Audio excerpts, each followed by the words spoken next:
নমস্কার বাঙালিয়ানায় আজকের recipe tomato আর পাকা কুলের চাটনি। এই চাটনিটা খেতে কিন্তু খুব ভালো হয়, খুব দারুণ হয়, একদম টক ঝাল মিষ্টি খেতে। তো চলুন কীভাবে করলাম দেখে নিই।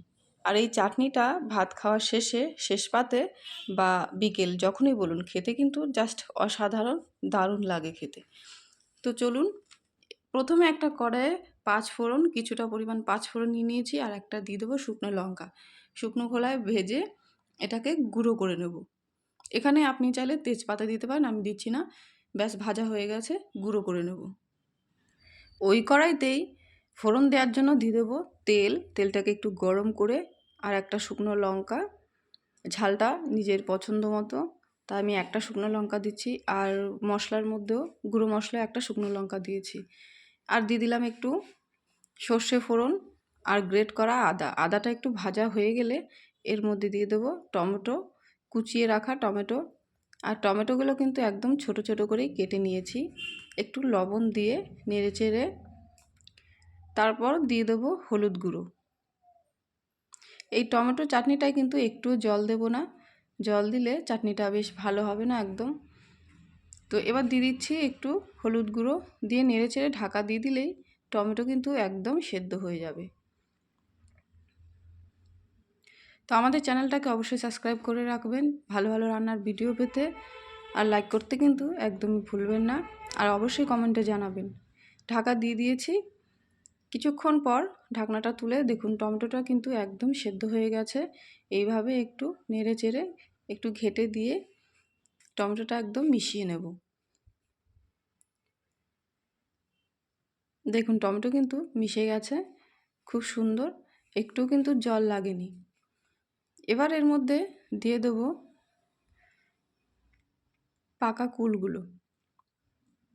আর পাকা কুলগুলো ভালো করে ধুয়ে একটু ফাটিয়ে নিয়েছি, যাতে ভেতরে নুন মিষ্টিটা ঢোকে।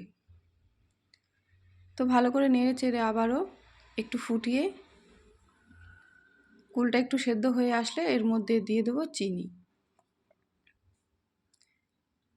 কিছুক্ষণ নেড়ে চেড়ে এরকম সেদ্ধ করে নিয়েছি। এবার অ্যাড করে দিচ্ছি 1 বাটি চিনি। চিনিটা নিজের ইচ্ছে মতো, কেউ যদি একটু টক টক খেতে চান তো অবশ্যই চিনিটা একটু কম দেবেন, তাহলে টক ভাবটা থাকবে। আমি একটু নিজের ইচ্ছে মতো দিলাম। তো চিনিটা নেড়ে চেড়ে মিশিয়ে দিলাম। চিনিটা যত গলে আসবে চাটনির কালারটা কিন্তু ততটাই চেঞ্জ হবে। চিনিটা অনেকটাই গলে এসছে, দেখুন পুরোপুরি এবার গলে গেছে। চাটনির কালারটাও কিন্তু চেঞ্জ হয়ে গেছে, বেশ সুন্দর একটা কালার এসছে। কুলগুলো সেদ্ধ হয়ে গেছে একদম, চাটনির রসে টোপা টোপা হয়ে গেছে। তো এবার দিয়ে দিচ্ছি ভাজা মশলাটা। পাঁচফোড়ন ভেজে রাখা মশলাটা গুঁড়ো করে নিয়েছি, সেটা এবার দিয়ে দেব। পুরো মশলাটাই কিন্তু দিতে হবে। তো দিয়ে দিচ্ছি, ভালো করে নেড়ে চেড়ে মিশিয়ে নিতে হবে। আর আঁচটা কিন্তু অবশ্যই মিডিয়ামে রাখবেন, যাতে নিচে দিয়ে লেগে না যায়, পুড়ে না যায়। কুলগুলো বেশ সুন্দর সেদ্ধ হয়ে গেছে। এবার এর মধ্যে দিয়ে দেবো 1/2 চামচ চাট মশলা। চাট মশলাটা দিলে চাটনির টেস্টটা কিন্তু দ্বিগুণ বেড়ে যায়। চাট মশলাটাকে মিশিয়ে 1 মিনিট মতো ফুটিয়ে ব্যাস গ্যাস অফ করে দেবো। কিছুক্ষণ এভাবে রেখে দেবো, দেখবেন চাটনির কালারটা আরও সুন্দর হবে। তো এবার গ্যাস অফ করে দেব।